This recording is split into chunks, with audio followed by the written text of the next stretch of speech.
বামনহাট থেকে মহাকুম্ভে শাহী স্নানের উদ্দেশ্যে রওনা 12 জন ভক্তের।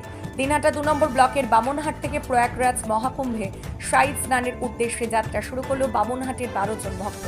জানা যায় বামনহাটের রাজীব বর্মন, স্নেহাংশু সাহা, নবদ্বীপ শীল, শুভম বর্মা, সৌরভ বোস, রূপম রায়, অজিত বর্মন, সঞ্জয় মালী, নিশ্চিত রঞ্জন পাল, সুমন দেবদান, বলু চ্যাটার্জি, বিশ্বজিৎ শীল সহ শিবু বর্মনকে নিয়ে মহাকুম্ভে শাহী স্নানের উদ্দেশ্যে যাত্রা শুরু করে একটি আর্টিকা ও একটি SL6 গাড়ি।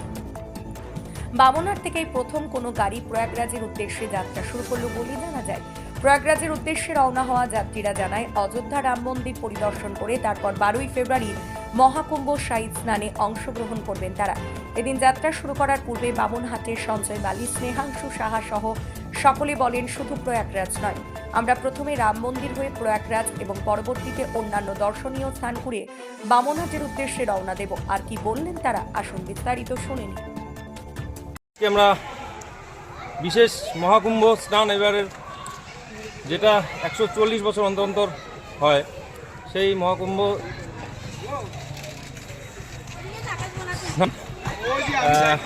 যাই হোক, সবার অনেক দিনের ইচ্ছা ছিল। 140 বছর পর যেহেতু এটা হয়, 12টা কুম্ভর পরে একটা মহাকুম্ভ হয়, যেটা 12 বছর অন্তর অন্তর হয়।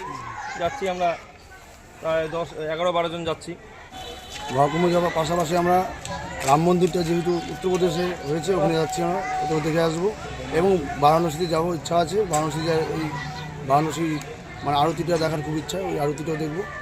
এইটুকুই আর কি। রাম মন্দির কি যাওয়ার সময় উঠবেন কি আসার সময়? যাওয়ার সময় আমরা প্রথমে রাম মন্দিরে উঠবো, তারপরে অযোধ্যা রাম মন্দিরে উঠবো, তারপরে ওখান থেকে আমরা মহাকুম্ভে চান করবো। চান করে বেনারসে আমরা যাবো, বেনারসে আরতিটা দেখবো, তারপরে জল কবে ঢালার ইচ্ছে? জল তো ঢালা না, ওটা চান, স্নানের 12 তারিখ, এটা মাঘী পূর্ণিমা একটা তিথি আছে, ওই তিথিতে আমরা চান করবো ওখানে, মানে 12 তারিখ আর কি, ফেব্রুয়ারি। কতজন যাচ্ছেন আজকে বামনহাট থেকে? আমরা দুটো গাড়ি যাচ্ছি। আমরা এক গাড়িতে 5 জন, ড্রাইভার দুটো, 7 জন, 7 সিটের গাড়ি দিয়ে হতো। আর তার পাশাপাশি আমাদের যে সঙ্গে আরেকটা গাড়ি রয়েছে, তাতেও 7 জন। কবে পৌঁছানোর ইচ্ছে? আমরা আজকে এখন তো বেরোলে পরে মোটামুটি 25 ঘন্টার রাস্তা। তো এবার যেহেতু দুটো ড্রাইভার আছে আর কি, সেই ক্ষেত্রে আর কি আমরা কালকে সন্ধে নাগাদ ঢোকার একটা সম্ভাবনা আছে। আশা করি যাওয়ার সময় তো রাম মন্দির হয়ে তারপরে প্রথম রাম মন্দির, তারপরে স্নান কুম্ভতে গিয়ে, তারপরে আমরা যেটা বানারসে আমাদের বামনহাটের উদ্দেশ্যে কবে রওনা দেবেন ওখান থেকে? এবার পৌঁছেই আগে, তারপর মানে পূজা পাঠ ঠিকঠাক হয়ে, যদি ভগবান ঠিকঠাক হয়ে, যদি সব কিছু ঠিকঠাক হয়, তারপরে আস্তে আস্তে আমরা বাড়ির দিকে ফিরবো। আপনার নাম? আমার নাম সঞ্জয় মালী। আপনি কি বাইক বা স্কুটার কেনার কথা ভাবছেন? আপনি গাড়ি নিতে গিয়ে ঠকে যাচ্ছেন না তো? দীর্ঘ 7 বছর যাবৎ সততার সাথে ব্যবসা করে আসছে বামনহাট আমান হোন্ডা।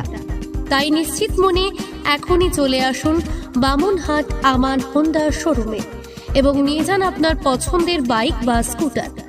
আমাদের এখানে রয়েছে বিভিন্ন মডেলের বাইক ও স্কুটারের বিশাল সম্ভার। এছাড়াও এখানে একই ছাদের তলায় পেয়ে যাবেন সেলস, সার্ভিস এবং স্পেয়ার পার্টস। প্রত্যেক কেনাকাটায় রয়েছে স্বল্প ডাউন পেমেন্ট ও ন্যূনতম ডকুমেন্টসে লোনের সুবিধা। এছাড়াও রয়েছে সুদক্ষ কারিগর দ্বারা স্বল্প সময়ে গাড়ি সার্ভিসিং এর সুবিধা। তাই আর দেরি না করে এখনই যোগাযোগ করুন বামনহাট আমান হোন্ডা শোরুমে। স্থান বামনহাট SBI ATM এর পাশে। যোগাযোগের নম্বর 9002805414।